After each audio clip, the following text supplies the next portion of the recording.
മയ്യനാട് പഞ്ചായത്തിലെ 15-ാം വാർഡിൽ തെരുവ് നായ്ക്ക് പേയ് വിഷബാധയേറ്റു. ഒരു അധ്യാപികയെ കടിച്ചു.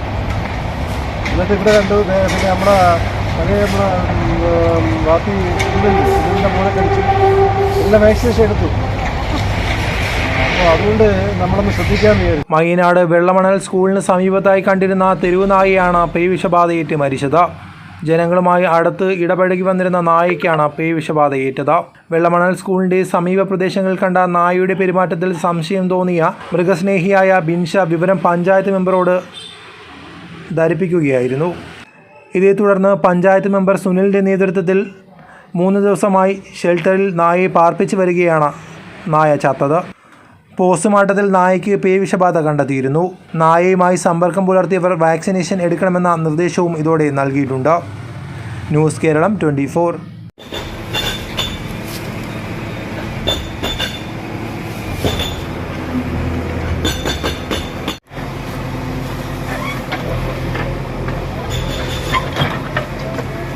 വയനാട് പഞ്ചായത്തിൽ തെരുവുനായ ശല്യം വളരെ വലുതാണ്. അതായത് കുറേ കാലങ്ങളായിട്ട് നമ്മൾ വയനാട് പഞ്ചായത്തിൽ തെരുവുനായകളെ വന്ധീകരിക്കുകയോ അല്ലെങ്കിൽ പിടിക്കുകയോ മറ്റോ ചെയ്യുന്ന സംവിധാനം ഒരു 4-5 വർഷമായി ഇല്ല എന്നുള്ളതാണ് വാസ്തവം.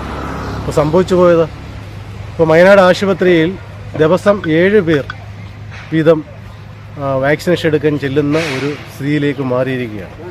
നമ്മൾ ദിവസേന ആഹാരം കഴിക്കുന്ന പോലെ ഇപ്പോൾ വാക്സിനേഷൻ എല്ലാവരും എടുക്കേണ്ട ഒരവസ്ഥ.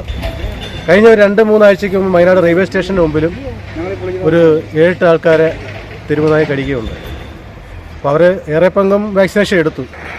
ഒരാഴ്ചയ്ക്ക് മുമ്പ് SBIയുടെ മുമ്പിൽ ഒരു തെരുവുനായി ചത്തു കിടന്നതുമായി ബന്ധപ്പെട്ട് ഞാൻ അന്വേഷിച്ചപ്പോൾ അറിയാൻ കഴിഞ്ഞത്, അതിൻ്റെ തലേന്ന് രാത്രി വിൻഷയൊക്കെ നോക്കി നിൽക്കെ 3-4 പട്ടികളെ ഇവിടെ ഒന്ന് കടിച്ചിട്ട് ആ പട്ടി പോകുന്നുണ്ട്.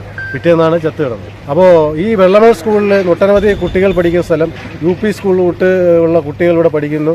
അവരുടെ ഭക്ഷണശാല അടുത്ത് ഈ ഒരു ഒഴിഞ്ഞ സ്ഥലത്ത് ഒരു 3-4 പട്ടിക്കുഞ്ഞുങ്ങളും മറ്റുമൊക്കെ കിടന്നത്. അവസാനം ഒരു പട്ടിക്കുട്ടിയായി. കഴിഞ്ഞ 3 ദിവസത്തിന് മുമ്പ് അടുത്ത ടീച്ചറെ കടിക്കുകയും പിന്നെ അതുകൂടാതെ വഴിയെ പോയ 1-2 ആൾക്കാരെ കടിക്കുകയും ചെയ്തപ്പോൾ വിൻഷ എന്നെ വിളിച്ചു പറഞ്ഞു, ഇത് മെമ്പറെ ഇത് ഇച്ചിരി കുഴപ്പമാണെന്ന് തോന്നുന്നു, ഒരു ഏതെങ്കിലും ഒരു ഷെൽട്ടറിൽ വെച്ച് 3 ദിവസം വെക്കുകയും അടിയന്തരമായി തന്നെ പഞ്ചായത്തിൽ അറിയിക്കുകയും അതിൽ കൂടുതൽ അടിയന്തരമായി ഞാൻ HMനെ വിളിച്ച് കാര്യങ്ങൾ പറയുകയും ചെയ്യുകയുണ്ടായി. അപ്പോൾ ഇന്ന് ഉച്ചയോടുകൂടി ആ നായി മരിക്കുകയുണ്ടായി. നായ്ക്കുട്ടിയെ കളിപ്പിക്കാത്തവർ ചില്ലറയല്ല. കാര്യം അത് മനുഷ്യരുമായിട്ട് നല്ല ഇടപഴകുന്ന ഒരു പട്ടിയാണ്. ഏതാൾ പോയാലും വാലും നാട്ടി അങ്ങ് ചെല്ലുന്ന ഒരു പ്രവണതയുള്ള വലിയ മനുഷ്യസ്നേഹമുള്ള ഒരു നായ്ക്കുട്ടി. ഇത് ഇന്ന് വിൻഷയുടെ നേതൃത്വം തന്നെ ഇന്ന് നേരെ വെറ്ററിനറി ഹോസ്പിറ്റലിൽ കൊല്ലത്ത് കൊണ്ടുപോയി നമ്മളത് പോസ്റ്റ്മോർട്ടം ചെയ്തപ്പോൾ അത് പേയ് വിഷബാധ കൊണ്ടു എന്നാണ് അറിയാൻ കഴിഞ്ഞത്. അപ്പോൾ അതുകൊണ്ട് ഇതുമായി ബന്ധപ്പെട്ട് ആരെങ്കിലും ഈ പട്ടിയുമായി ബന്ധപ്പെട്ട് അല്ലെങ്കിൽ നായുമായി ബന്ധപ്പെട്ട് ഇടപഴകിയിട്ടുണ്ടെങ്കിൽ തീർച്ചയായും അവരെല്ലാം വയനാട് ആശുപത്രിയിലോ ജില്ലാ ആശുപത്രിയിലോ പോയി വാക്സിനേഷൻ ചെയ്യണമെന്നാണ് എനിക്ക് ഈ അവസരത്തിൽ തുടക്കമെന്ന നിലയിൽ പറയാനുള്ളത്. അടിയന്തരമായി ഡോഗ് ക്യാച്ചേഴ്സിനെ നാളെ വരുത്തുവാനും ഈ പറഞ്ഞ ഈ പ്രദേശത്തുള്ള നായ്കൾ വാക്സിനേഷൻ ചെയ്യുവാനുള്ള സംവിധാനം ഉണ്ടാക്കുവാനുള്ള ശ്രമത്തിലാണ് ഞാൻ. അപ്പോൾ ഞാൻ ഈ പറയുന്ന എന്നെ കേൾക്കുന്ന എല്ലാവരും ഇത് മറ്റുള്ളവരോട് പറയണം. തീർച്ചയായും ഇവിടെ കൊച്ചു കുട്ടികൾ വന്നിട്ടുണ്ട്. അവരുടെ രക്ഷകർത്താക്കൾ ഈ വെള്ളമണൽ സ്കൂളിൽ പഠിക്കുന്ന കുട്ടികളുടെ രക്ഷാകർത്താക്കൾ തീർച്ചയായും ആ കൊച്ചു കുട്ടികളോട് ചോദിക്കണം, ഇതുമായി കളിച്ചിട്ടുണ്ടോ, തൊട്ടിട്ടുണ്ടോ, എടുത്തിട്ടുണ്ടോ എന്ന്.